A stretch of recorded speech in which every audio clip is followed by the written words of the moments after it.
Somewhere in the middle of the ocean right now, 7,000 people are eating at a buffet. There's a rock climbing wall, a casino, 4 swimming pools, 14 restaurants, a Broadway show starting in 20 minutes, a mall, a zip line, a full hospital with surgical capability, a jail, and outside every window in every direction there is nothing but open water.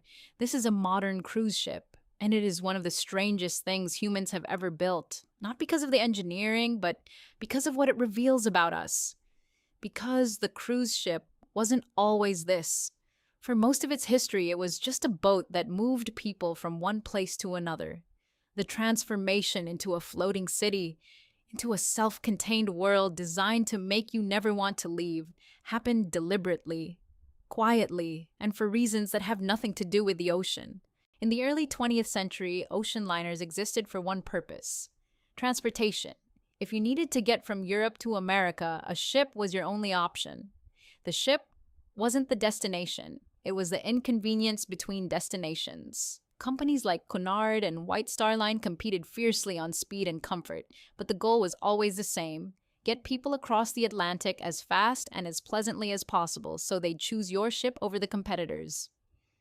The passengers weren't tourists, they were immigrants, business people, and wealthy travelers who wanted to arrive, not to float.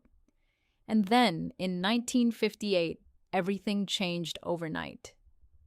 Pan American World Airways launched the first commercial transatlantic jet service, New York to London, 6.5 hours. The ocean liner, which had been the only way to cross an ocean for centuries, was suddenly obsolete. Within a decade, passenger numbers on transatlantic routes had collapsed by over 80%. The great ships, some of the most expensive objects ever built, were being retired, scrapped, or converted into hotels. The shipping companies had a choice: adapt or disappear.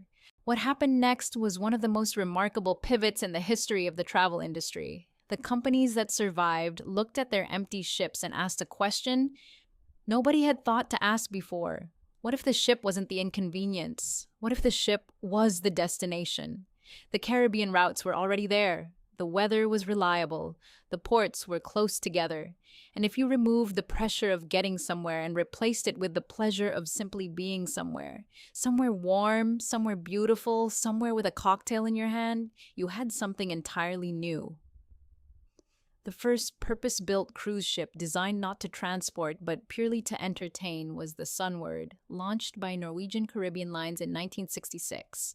It was modest by today's standards, but the idea it carried was enormous. You didn't need to go anywhere.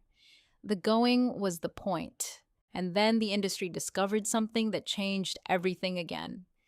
In the 1970s and 80s, cruise lines realized that the more time passengers spent at sea, away from ports, away from shops, away from anywhere they could spend money on anything other than the ship, the more money the ship made. Ports were expensive. Ports meant docking fees, port taxes, logistics, and crucially, ports meant passengers got off and spent their money somewhere else. The ocean was free, so the ships got bigger, and as they got bigger, the onboard amenities got more elaborate, not as a luxury, but as a strategy. Every restaurant, every casino, every spa, every shore excursion booked through the ship's own desk was revenue that stayed on board.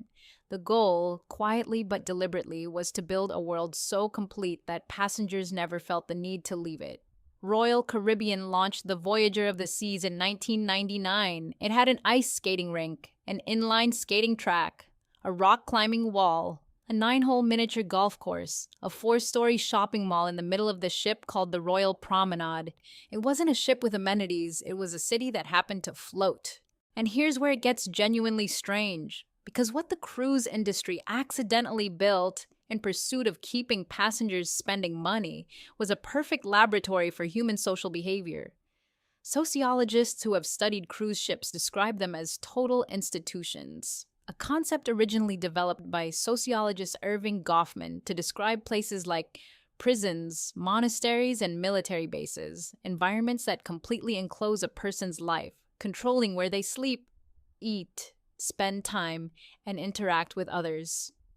A cruise ship does all of those things, voluntarily, and people pay enormous amounts of money for the privilege. The social dynamics that emerge are unlike almost anywhere else.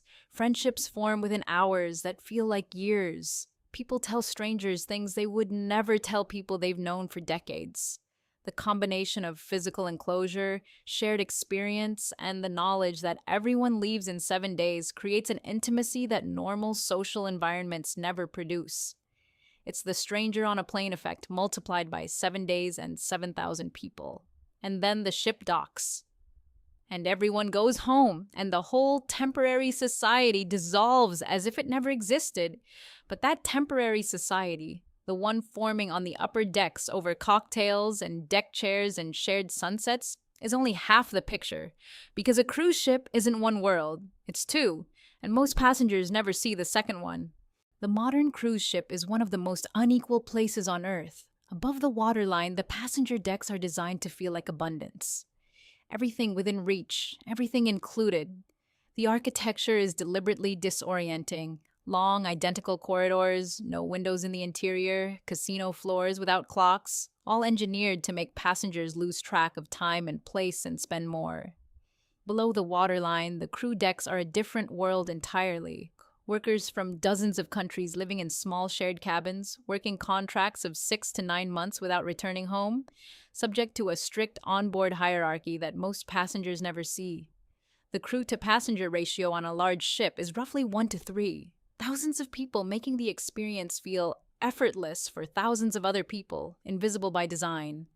Two cities stacked on top of each other, moving through the same water, almost never intersecting. The largest cruise ship currently sailing is Icon of the Seas, launched by Royal Caribbean in 2024.